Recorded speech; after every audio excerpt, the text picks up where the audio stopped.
Bom, voltamos! Pois é, voltamos para a nossa revisão concurseira, processo eletrônico, é o nosso bate-papo. E aí, dando continuidade ao nosso super intensivo para a nossa mega revisão, vamos falar aí do peticionamento fora do processo eletrônico.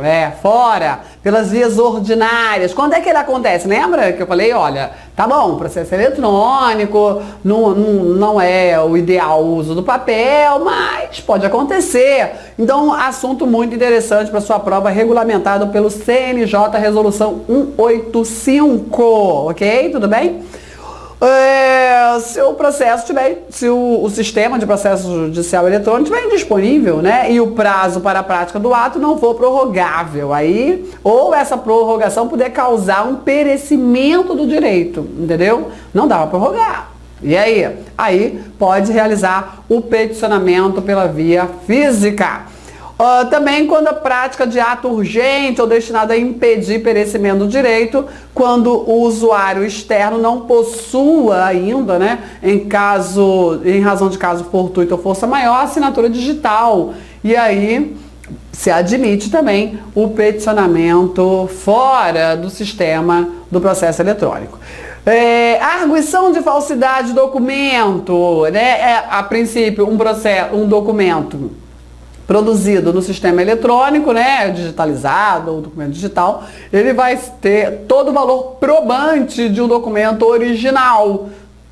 Claro que assim como um documento físico admite, né, arguição de falsidade, o documento eletrônico também. A arguição de falsidade do documento original é processada eletronicamente também. Os documentos cuja digitalização se torne inviável, né, tecnicamente inviável, porque é muito grande, o formato é fora do padrão exigido, ou é ilegível se for realizar a digitalização, aí o que se faz? Esses documentos deverão ser apresentados na Secretaria do Juízo em 10 dias contados do envio da petição eletrônica, comunicando isso fato eletronicamente.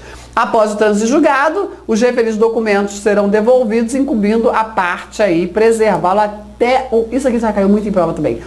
Tem que a parte interessada preservar esses documentos até o final do prazo para propositura da ação rescisória quando admitida, ok? Bom, os atos processuais no processo eletrônico, todas as citações, intimações, notificações, inclusive da Fazenda Pública, far-se-ão por meio eletrônico. Isso também está caindo muito em prova. Muito em prova. Está caindo muito isso aqui em prova. Inclusive da Fazenda Eletrônica, tudo é feito pela via eletrônica. As citações, intimações, notificações e remessas que viabilizem o acesso à íntegra do processo correspondente serão consideradas vista pessoal do interessado para todos os efeitos legais. Né? Foi enviado, tá? Vista pessoal, acabou. Isso para o Ministério Público, para a Defensoria, para a Fazenda, inclusive, porque eles têm prerrogativa de função, que é a intimação pessoal, e é considerado para todos esses efeitos como intimação pessoal, vista pessoal, ok? Comunicação eletrônica. Os tribunais, né, poderão criar o Diário da Justiça Eletrônica, a maioria já tem, disponibilizado aí em sítio da rede mundial, na internet, né, para publicação de atos judiciais e administrativos próprios e dos órgãos a eles subordinados, bem como atos de comunicação em geral. A criação do Diário Eletrônico deverá ser acompanhada de ampla divulgação e o ato administrativo publicado durante aí 30 dias no Diário Oficial de Papel em uso, ok? Considera-se como data da publicação, isso aqui é mudando de assunto, né? Olha lá, muito importante, com o uso, mudando de assunto não, desculpa, dentro desse ambiente de publicação em diário eletrônico, né, nós temos algumas regras diferentes da publicação num diário oficial físico, papel. Tem umas situações diferentes também muito interessantes. Considera-se como data da publicação o primeiro dia útil seguinte ao da disponibilização. Isso não existia lá na publicação física. Data da publicação é a data da publicação, a data que está lá, né, na folha do diário físico. Agora não, no mundo eletrônico existe o dia da disponibilização e o dia da publicação. Então, primeiro acontece a disponibilização, normalmente é à noite, e no dia seguinte, ali sim vai ser considerada a data da publicação para efeitos processuais. Os prazos processuais terão início no primeiro dia útil que se seguir ao da data da publicação. Então, são 3 datas mega, super, hiper importantes. A data da disponibilização, a data da publicação e a data do início do prazo. 3 dias seguintes, sequenciais, 3 dias úteis sequenciais, ok? As intimações. Útil, viu? As intimações serão feitas por meio eletrônico em portal próprio ao que se cadastrarem, né? Claro, dispensando-se aí a publicação no órgão oficial, inclusive eletrônico. A partir do momento que a intimação foi realizada dentro do processo eletrônico, não precisa publicação no diário eletrônico. É isso que está dizendo aqui o artigo 5º, ok? Olha lá o novo processo civil, Superclau trazendo pra gente 224. Do novo CPC, salvo disposição em contrário, os prazos serão contados excluindo o dia do começo e incluindo o dia do vencimento. Regra importante, ok? Os dias do começo e o dia do vencimento do prazo serão protraídos para o primeiro dia útil seguinte se coincidirem com o dia em que o expediente forense foi encerrado antes ou iniciado depois da hora normal, ou se houver indisponibilidade da comunicação eletrônica. No último dia do prazo da parte ali, do autor, do réu, o sistema, e aí? Vai ter que prorrogar esse prazo, tá bom? Na contagem de prazo em dias, computar-se-ão somente os dias úteis. Isso é importante alteração do direito processual. Antigamente era corrido, agora os dias são úteis. A regra é contagem em dias úteis. As intimações serão feitas por meio eletrônico em portal próprio aos que se cadastrarem, né? Repetir a mesma coisa, desculpa. Considerar-se-á realizada a intimação no dia em que o intimando efetivar a consulta eletrônica. Olha só, ele está intimado no dia em que ele... Isso aqui não é publicação no diário eletrônico, não. Ele acessou lá o sistema, está intimado. Ok? Acessou o processo eletrônico. Certificando nos autos a sua realização. Aí você, servidor, vai certificar. Ok? Você está estudando para servidor, você vai certificar que houve a consulta e tal, a parte está devidamente intimada. E aí, nesse caso, nos casos em que a consulta se dê em dia não útil, foi lá um sábado, domingo, feriado, a intimação será considerada como realizada no primeiro dia útil seguinte. A consulta deverá ser feita em até 10 dias corridos, contados da data do envio da intimação.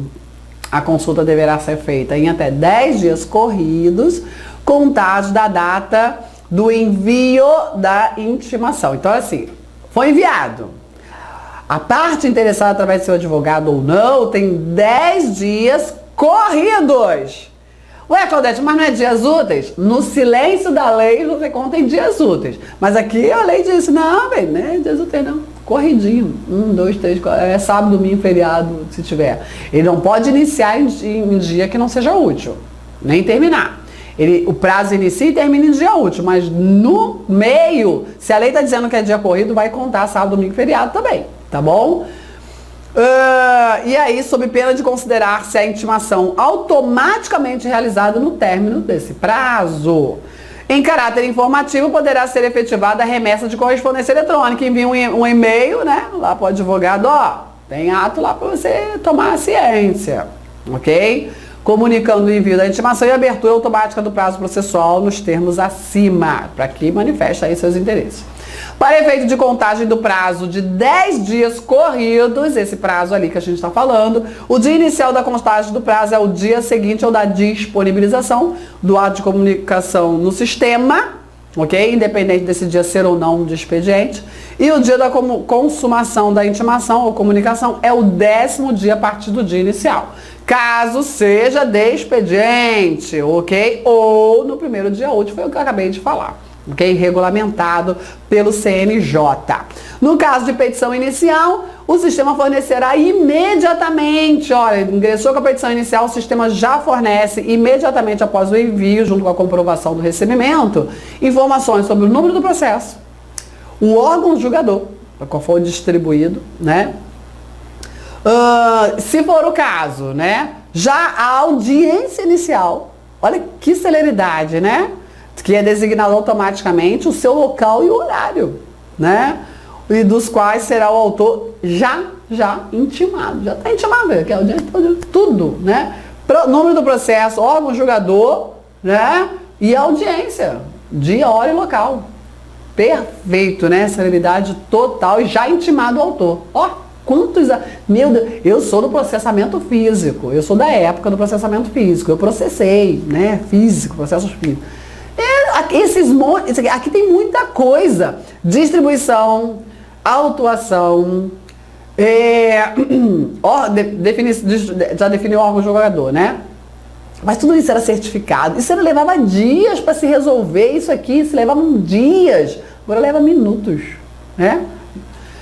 A suspensão dos prazos processuais não impedirá o encaminhamento de petições e movimentação de processos eletrônicos, ok? Podendo a apreciação dos pedidos decorrentes desses prazos ocorrer a critério do juiz após o término do prazo de suspensão, salvo urgência. Então, isso também, o mundo eletrônico, ele cria, né, amplia as possibilidades. E aí, um prazo está suspenso. Tá, o prazo está suspenso, mas eu, advogado, posso praticar o ato, né? Que está ali, né, sob prazo. Isso não impede o advogado. Isso é muito importante, né? Um ato precisa ser praticado, né? O advogado precisa apresentar a contestação do seu cliente, o réu, exemplo, né? Aí, nesse momento, durante o trâmite aí do prazo, por algum motivo o prazo se suspende, ou porque não tem expediente forense, por que motivo? Ocorre a suspensão do prazo. E aí, o advogado não pode apresentar a contestação, ele não pode praticar o ato? Pode, ele pode praticar o ato, entendeu? Isso é ótimo, maravilhoso. Agora, não quer dizer, não impede nem a prática de ato processual, nem encaminhamento de petições, nem a movimentação, não impede, né, a suspensão do prazo. Agora, o juiz não é obrigado, a princípio, o advogado já encaminhou, o juiz tem que apreciar logo, mesmo com o prazo suspenso, porque o advogado já... Não, o juiz, né, cabe a ele apreciar, se quiser, só com o término da suspensão. Porque assim, sempre lembrando, o que é processo? Processo é um conjunto de atos praticados por diversos operadores jurídicos na busca da solução de um conflito numa sequência cronológica, né? E sempre observando prazos. Então, primeiro o autor iniciou a ação, depois vem o prazo para o réu, né? Quer dizer, para o juiz para receber a petição inicial, etc, etc. Depois, em regra, né? Vem para o réu, e aí vem o MP, e aí vem as partes, os servidores. Todo mundo que trabalha na busca da solução desse conflito tem atos a praticar e tem prazos para praticar esses atos, ok? Então, o que está se regulamentando é o seguinte, olha, é o mundo eletrônico, aqui não está condicionado a expediente forense, você pode sim realizar os atos praticados, o peticionamento, sem problema nenhum. Agora, o juiz, ele só vai apreciar quando terminar o prazo da suspensão, se ele quiser, salvo se for caso de urgência, aí não, aí tem que praticar, apreciar imediatamente. Normalmente é o juiz de plantão, porque existe todo um sistema de plantão para atender às medidas urgentes, ok? Bom, os autos de processo eletrônico que tiverem que ser remetidos a outro juízo ou instância superior e que não disponham de sistema compatível, às vezes até tem sistema, mas não compatível, né, com aquele judiciário. Aí não tem jeito, aí tem que imprimir todo o processo eletrônico em papel, autuar, de acordo aí com o Código de Processo Civil, não é mais o Código de 73, né, exatamente, é o novo CPC. Enfim, tem que autuar, ainda que de natureza criminal, trabalhista ou de juizado, ou seja, não tem como enviar esse processo para a instância superior porque o sistema é incompatível. Cada vez mais está se trabalhando para que isso não aconteça, né? Mas ainda podem surgir situações em que os dois sistemas são incompatíveis, não tem como enviar o processo eletronicamente, aí impressão de tudo, autuação, tudo nas regras antigas. Tudo bem? Consulta e sigilo. A consulta ao inteiro e teor dos documentos juntados ao processo eletrônico somente estará disponível pela internet, ok? Para as respectivas... Olha isso aqui é muito importante. Você sabe que o processo é público, não sabe? Em regra o processo é público. Qualquer uma pessoa pode ter acesso ao processo, tá bom? Isso no processo físico é muito fácil, né? Você chega lá numa secretaria, num cartório, eu quero ver aquele processo rosinha, o terceiro de baixo para cima, naquela pilha, naquela mesa lá no canto. Assim. Aí vão lá pegar. Se não for segredo de justiça. Regra é a publicidade dos processos, ok? Agora, no sistema eletrônico, né, até por uma questão de segurança, não tem essa tanta facilidade assim não. Porque tem que ter todo um credenciamento, numa autoridade, né, numa agência certificadora, lembra disso? Então, por isso que a consulta ao inteiro teor do documento juntado ao processo, a consulta pública no sistema, o andamento processual, qualquer um pode consultar.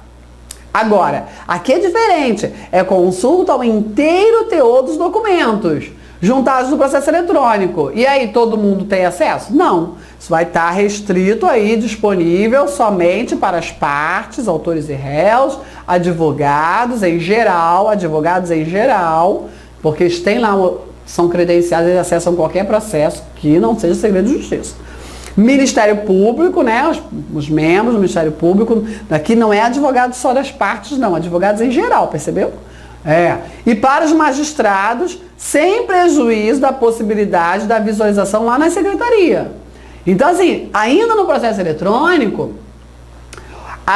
uma pessoa do povo chega lá na secretaria, no cartório, e fala assim, olha, eu quero consultar um processo eletrônico aí, eu quero ver, quero analisar como é que é. E aí tem lá um computador disponível para a pessoa acessar, entendeu? Ela não acessa de casa, ela não tem total acesso de casa, porque ela não tem, né, o seu certificado digital. Não é qualquer do povo que tem acesso, ok? Isso é muito interessante. A exceção sempre daqueles que tramitarem segredo de sigilo ou segredo de justiça, que aí o acesso é restrito às partes e seus procuradores e membro do Ministério Público, né, que estiver atuando, e o juiz, tá bom? Na propositura da ação, o autor poderá requerer o segredo de justiça. Assim que propõe a ação, esse segredo de justiça tem que ser requerido aí pelo autor para os atos processuais ou sigilo para um ou mais documentos ou arquivos do processo. Não necessariamente todo o processo vai ser sigiloso, entendeu? Pode ser um ou outro ato ou documento. Através aí de indicação em campo próprio. Em toda e qualquer petição poderá ser requerido sigilo. Para esta, sempre, né? O sigilo ele pode ser total ou parcial. Sempre requerido aí, o juiz vai analisar a pertinência. Requerido o segredo de justiça ou sigilo de documento ou arquivo, este permanecerá sigiloso até que o magistrado da causa decida em sentido contrário, seja de ofício ou a requerimento da parte contrária. Ok? Então, é requerido o sigilo, o juiz que vai analisar, né, se é pertinente ou não a concessão do sigilo e ainda a manutenção do mesmo. O uso inadequado do sistema, que cause redução significativa de sua disponibilidade, poderá ensejar bloqueio, né, total, preventivo e temporário do usuário. Tem os hackers, né? Pois é, se tiver desconfiado, pode fazer um bloqueio. Considera-se o uso inadequado do sistema as atividades que evidenciem ataque ou uso desproporcional dos ativos computacionais, né? Tem que sempre estar antenado, né? Sempre. Sistema de segurança é algo que precisa estar muito atento, porque é muita informação, são informações importantíssimas, são vidas de pessoas, né? Eu sempre digo, não é processo eletrônico, não é uma peça eletrônica, não é um documento eletrônico, né? É vida de alguém que está com problema que precisa de solução, né? Então tem que tratar com muito respeito, né? Não é um ato processual. Ah, eu vou aqui redigir um ofício, né? Como se fosse redigir uma redação. Não, né? Sabe? Não é isso. É solucionar a vida de alguém, é buscar a solução para a vida de alguém. Eu sempre tive muito comprometida com isso no meu desempenho funcional, a vida inteira, né? Essa consciência de que você está atuando ali no judiciário, mas eu sou só servidor, não vou resolver, quem resolve é juiz. Ah, olha, isso aí é muito pequeno, né? Eu já ouvi isso. Esse é muito pequeno, porque o juiz ele precisa de todo esse acervo, né, de atuação de sua equipe para que eu conceda aí a solução do problema, né? Comitês, gestores, administração do sistema. Olha lá, a administração do processo judicial eletrônico caberá Comitê Gestor Nacional, né? E ainda os diversos comitês gestores dos conselhos e dos tribunais.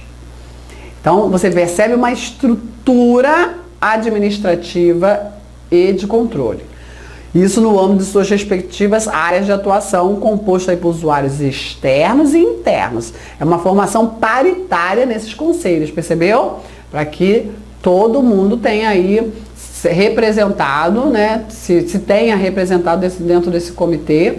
Não pode ser só de gente do judiciário, os advogados e suas necessidades. E eles, advogados como usuários externos, eles vão estar interessadíssimos em participar desse comitê gestor, né? E é importante que participem. Acrescenta, né? E muito. Bom, é instituído o Comitê Gestor da Justiça dos Estados e do DF e dos territórios, composto aí por membros dos tribunais, com o processo eletrônico em produção, cujas atribuições serão definidas aí por ato do presidente do CNJ. Quem é o presidente do CNJ? Presidente do Supremo Tribunal Federal, né? Ele naturalmente é o presidente do CNJ. Garantida a participação, claro, de representantes do MP, OAB, Advocacia Pública e Defensoria Pública, isso indicado pelas respectivas instituições. Foi o que eu acabei de falar, né? É importante que todos os operadores, todos os usuários do sistema de processo eletrônico estejam efetivamente participando e representados ali nesses comitês gestores. Aqui no caso é um comitê gestor da Justiça Estadual e Distrital, porque o Distrito Federal, apesar de ser, né, integrar a Justiça da União, ele tem aí a atuação muito semelhante com a competência da Justiça Estadual, ok? Então, por isso que ele integra esse comitê gestor da Justiça dos Estados, não está lá na Justiça Federal, está na Justiça Estadual. Tudo bem? Ok? Que atuam na Justiça Comum, né? Certo? Bom, então aqui nós temos uma visão panorâmica da Lei do Processo Eletrônico, da Resolução 185 do CNJ, né? Isso. A partir dessa revisão, né, feita, no próximo vídeo, né, na sequência, nós vamos aí realizar questões. Bom, aqui vai o meu carinho sempre, sempre, sempre para você, o meu carinho. Nenhum vento sopra a favor de quem não sabe para onde ir. Concurseiro tem que usar essa reflexão como base na sua vida, né, na sua trajetória concurseira. Você tem que definir exatamente. Não é um concurso, você tem que definir uma linha de concurso que você vai atuar. Porque se você fica para lá e para cá, você não vai a lugar nenhum, né? Se você não completa os seus caminhos, você não tem, né? Aí eu vou aqui, não, desisto, volta. Vou para cá, não, vou para saúde, não, volta. Não, eu vou para educação, não, gostei, volta. Eu vou para o judiciário, volta. Eu vou para a agência reguladora. Define, criança! Não fica nessa, porque senão a sua vida não caminha, não vai pra frente, ok? Porque antes, não basta o vento, você tem que saber o que você quer da sua vida concurseira. Voe mais alto e seja super! Decida vencer, decida o que quer e mãos à obra. Quero foto da posse. Até lá! Tchau, tchau!